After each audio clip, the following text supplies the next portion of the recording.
Parte 19, Princípio 7. Proporcione a outra pessoa uma boa reputação para ela zelar. Capítulo 8. Faça o erro parecer fácil de corrigir. Um amigo meu solteiro, com cerca de 40 anos de idade, ficou noivo. Sua futura esposa o convenceu de que devia tomar algumas tardias lições de dança. Deus sabia que eu necessitava de umas lições de dança, confessou ao narrar o seu caso. Pois eu dançava exatamente como fazia quando dancei pela primeira vez há 20 anos. A primeira professora que tive provavelmente me disse a verdade. Declarou que eu estava todo errado, devia esquecer tudo e começar de novo. Mas isto não me agradou. Não tive incentivo para continuar. Assim, eu a dispensei. A outra professora devia estar mentindo. Gostei do que disse. Declarou sem cerimônia que a minha dança estava talvez um pouco fora de moda, mas os passos estavam certos. E assegurou-me que eu não teria nenhuma dificuldade em aprender alguns passos novos.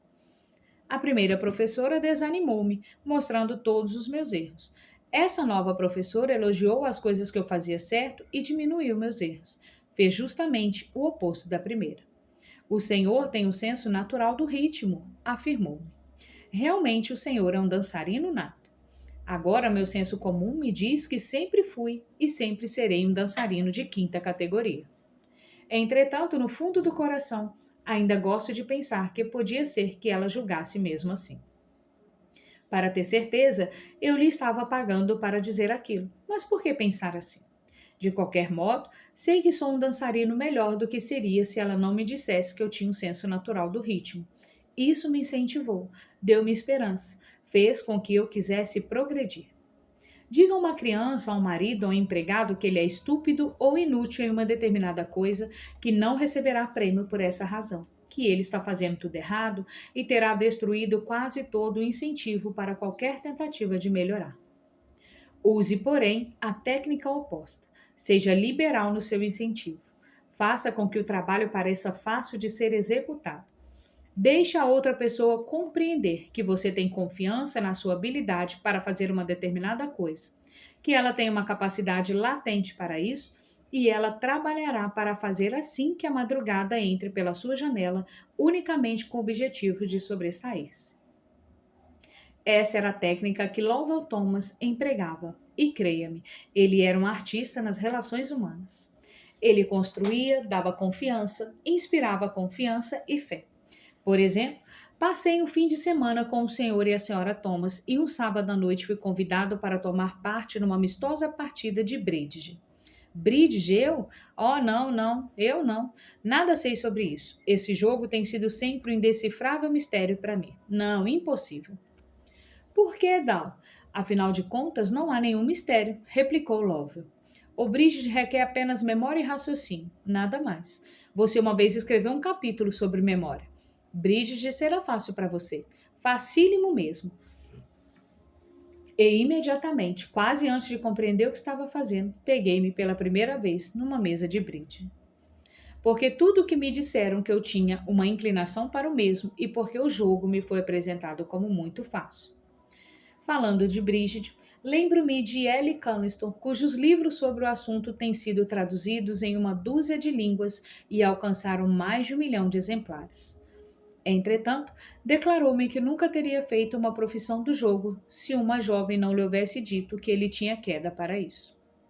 Quando veio para os Estados Unidos em 1922, procurou um emprego como professor de filosofia e sociologia, mas não conseguiu nada. Tentou vender carvão, mas também fracassou. Experimentou vender café e foi mais um novo fracasso. Nunca lhe ocorrera até então ensinar bridge. Ele não era apenas um mau jogador, mas também muito rude. Fazia muitas perguntas e viu por muitos exames posteriores que ninguém queria jogar com ele. Conheceu então uma encantadora professora de bridge, Josephine Dino. Apaixonou-se por ela e casou-se. Ela observou o cuidado com que ele analisava suas cartas e convenceu de que era um gênio numa mesa de cartas. Foi apenas esse incentivo e somente esse, disse Mick Calverston, que o levou a fazer do bridge uma profissão. Clarence M. Jones, um dos instrutores do nosso treinamento em Cincinnati Rock, contou como o incentivo e o fato de fazer o erro parecer fácil de corrigir mudaram completamente a vida do seu filho. Em 1970, meu filho David, então com 15 anos de idade, veio para Cincinnati morar comigo. Em 1558, ele sofreu um acidente automobilístico que o deixara com uma grave deformação na cabeça e com uma cicatriz que se estendia pela testa. Em 1960, divorciei-me de minha esposa e ele mudou-se com a mãe para Dallas, no Texas. Até os 15 anos, frequentou as aulas de um curso especial numa escola de Dallas. Talvez por causa da cicatriz, os administradores da escola concluíram que ele tinha uma lesão cerebral que o impedia de aprender normalmente. Estava 2 anos atrasado com relação ao grupo de meninos da idade dele. Estava no 7º ano, mas não sabia ainda a tabuada. Fazia somas contando nos dedos e mal conseguia ler. Havia um aspecto positivo.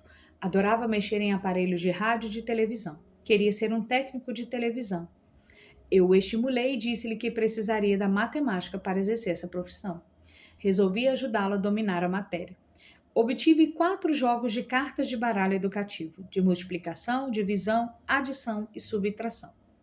À medida que jogávamos, colocávamos as respostas certas num monte de descarte. Quando David errava uma, eu lhe dava a resposta certa e colocava a carta no monte de repetição, até que passamos por todas as cartas. A cada acerto eu lhe fazia grandes elogios, principalmente nas cartas em que ele tinha errado anteriormente. Toda noite repassávamos as cartas até terminarmos. Prometi-lhe que ele acertaria cada uma das cartas em 8 minutos. A David isso pareceu impossível. Na primeira noite ele levou 52 minutos, na segunda 48 e daí em diante, 45, 44, 41, até alcançar 40 minutos. Comemorávamos cada redução. Chamava minha esposa e todos comemorávamos. Ao final do mês, ele dava conta de cada carta em 8 minutos. Quando fazia uma pequena melhora, pedíamos a ele que a repetisse. Foi assim que ele percebeu, deslumbrado, que o aprendizado era uma brincadeira muito divertida. Naturalmente, começou a obter melhores notas em álgebra.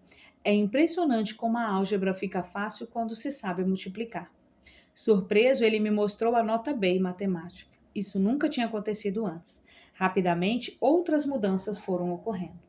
Melhorou a leitura e começou a empregar seus dons naturais para desenhar. Quando o fim do ano chegou, seu professor de ciências encarregou de fazer uma exposição. David desenvolveu uma série de modelos altamente complexos para demonstrar o efeito das alavancas.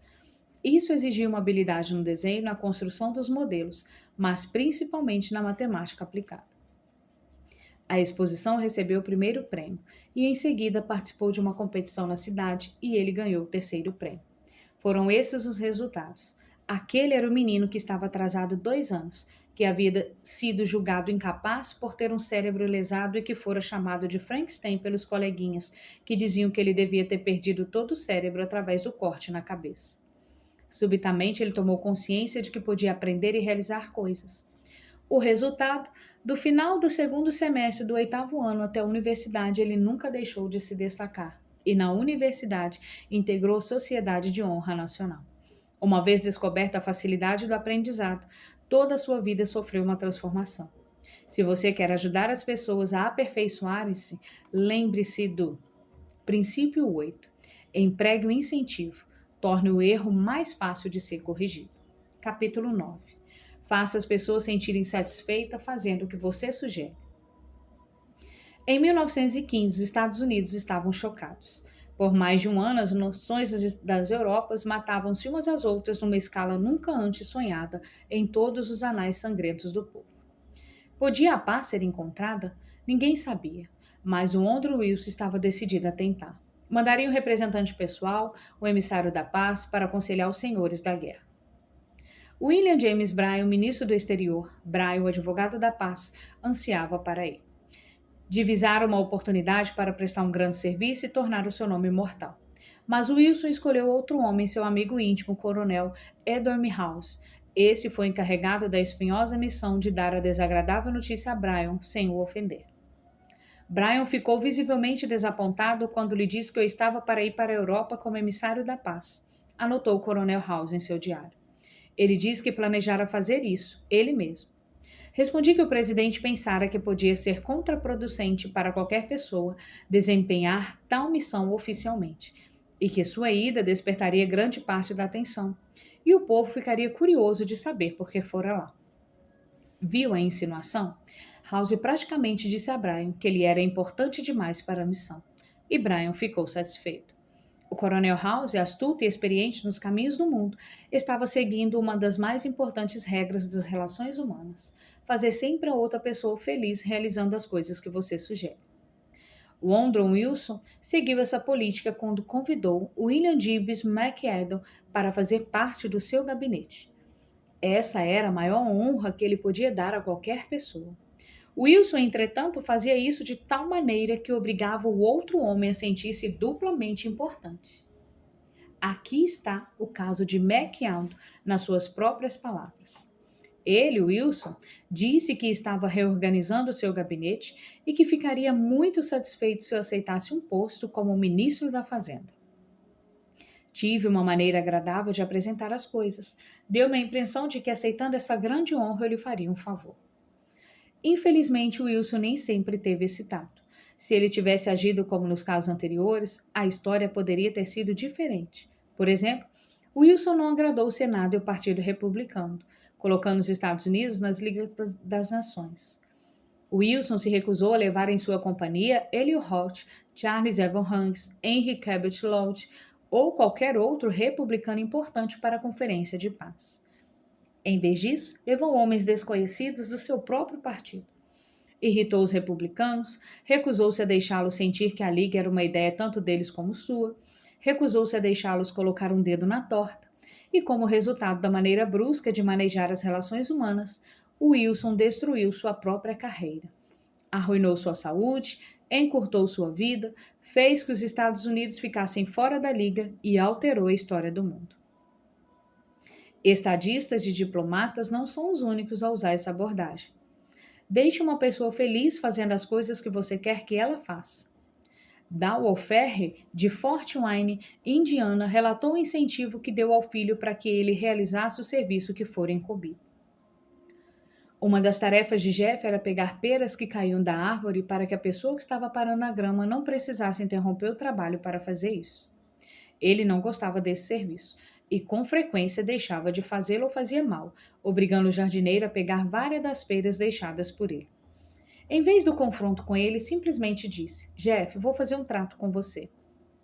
Para cada cesta cheia de peras que pegar, pago-lhe $1. Mas, terminada a sua tarefa, para cada pera que eu encontrar no pomar, tomo-lhe $1. Que lhe parece essa proposta? Como era de se esperar, ele não só pegou todas as peras, como também precisei vigiá-lo, temendo que subisse na pereira e pegasse mais algumas para encher completamente a cesta. Conheci um homem que tinha que recusar muitos convites para falar. Convites feitos por amigos, convites vindos de pessoas a quem devia obrigações, e fazia isso com tal habilidade que o solicitante no final ficava satisfeito com a sua recusa. Como ele fazia isso? Não só falando sobre o fato de estar ocupado demais e mais isso e aquilo. Não. Depois de expressar sua apreciação pelo convite e o seu pesar por não poder aceitá-lo, sugeria um orador substituto. Em outras palavras, não dava tempo para que a outra pessoa se sentisse descontente com a recusa. Imediatamente a fazia ficar pensando em vários oradores que podia conseguir. Gunther Smith, que participou de nosso treinamento na Alemanha Ocidental, falou-nos sobre uma funcionária do supermercado que dirigia. Era tão negligente que chegava a inverter as etiquetas de preço nas prateleiras onde os produtos estavam expostos. Os clientes ficavam confusos e frequentemente se queixavam. Avisos, repreensões, discussões, nada disso fazia com que ela se corrigisse. Finalmente, o Sr. Smith chamou ao escritório e comunicou que a partir daquele momento ela passaria a ser supervisora do departamento que remarcava os preços e que, portanto, seria responsável pelo bom andamento daquele serviço. Sua atitude mudou completamente com essa nova responsabilidade, cumprindo suas funções de maneira mais do que satisfatória.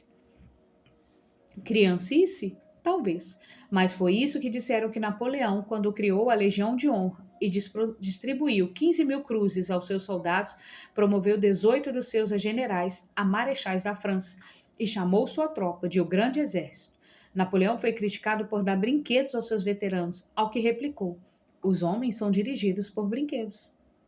A técnica de atribuir títulos e autoridade surtiu efeito para Napoleão e surtirá para você também. Por exemplo, uma amiga minha, senhorita Ernest Gente, de Scandal, Nova York, estava tendo um problema com algumas crianças que corriam pelo seu jardim e destruíram-lhe algumas plantas. Chamou-lhes a atenção, pediu com bons modos para que não brincasse mais ali. Nada dava resultado. Decidiu então dar ao líderes deles, o mais levado de todos, um título e um senso de autoridade. Fez dele seu detetive e colocou-o para guardar o jardim e expulsar dele qualquer invasor. E isso resolveu seu problema. O detetive acendeu a fogueira no quintal, aqueceu uma barra de ferro no fogo e ameaçou todos os meninos que ousassem pisar no jardim, dizendo-lhe que os deixaria marcado como um animal. O líder eficiente deve manter em mente o seguinte roteiro, caso tenha a intenção de modificar atitudes ou comportamentos. 1. Seja sincero. Não prometa nada que não possa cumprir. Esqueça-se dos benefícios a seu próprio favor e concentre-se nos benefícios dos demais. 2. Saiba exatamente o que deseja que a outra pessoa faça. 3. Seja simpático. Pergunte a si mesmo o que a outra pessoa realmente quer. 4. Reflita sobre os benefícios que a outra pessoa receberá fazendo o que você sugere.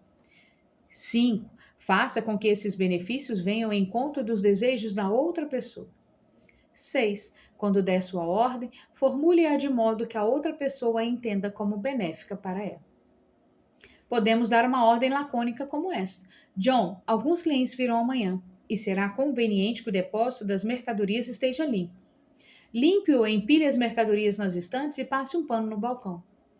Mas podemos expressar a mesma ideia mostrando a John os benefícios de realizar a tarefa com rapidez. John, nós temos um serviço que precisa ser feito imediatamente. Se o fizermos agora, mais tarde não vamos nos preocupar com ele. Amanhã vou trazer uns clientes para montar as vantagens que temos a oferecer. Penso-lhes lhe mostrar o depósito, mas ele está em desordem. Se você puder limpá-lo, empilhar direitinho as mercadorias nas estantes, ilustrar o balcão, mostraríamos a eles que somos eficientes e você terá contribuído para dar uma boa imagem à empresa. John ficará feliz fazendo o que você sugere? Talvez não muito feliz, mas mais feliz do que se você não lhe tivesse mostrado seus benefícios. Supondo que você saiba que John sentirá orgulhoso do estado impecável do depósito e tem interesse em contribuir para melhorar a imagem da empresa, muito provavelmente ele cooperará com o trabalho. Um fator importante terá sido mencionar que o serviço precisará ser feito de qualquer forma, mas que fazendo-o naquele momento não seria preciso preocupar-se com ele mais tarde. É ingenuidade acreditar que as pessoas reagirão sempre favoravelmente a essas abordagens. Mas a experiência mostra que com esses princípios é possível mudar mais atitudes. Se você aumentar a sua probabilidade de sucesso em apenas 10%, você se tornará 10% mais eficiente como líder e esse será o seu benefício. Há mais chance de as pessoas fazerem o que você quer quando emprega o outro. Princípio 9. Faça a outra pessoa sentir-se feliz realizando aquilo que você sugere. Resumo. O trabalho de um líder geralmente inclui mudar as atitudes e o comportamento das pessoas. Eis algumas sugestões para conseguir isso. Princípios de liderança. Princípio 1. Comece com um elogio ou uma apreciação sincera.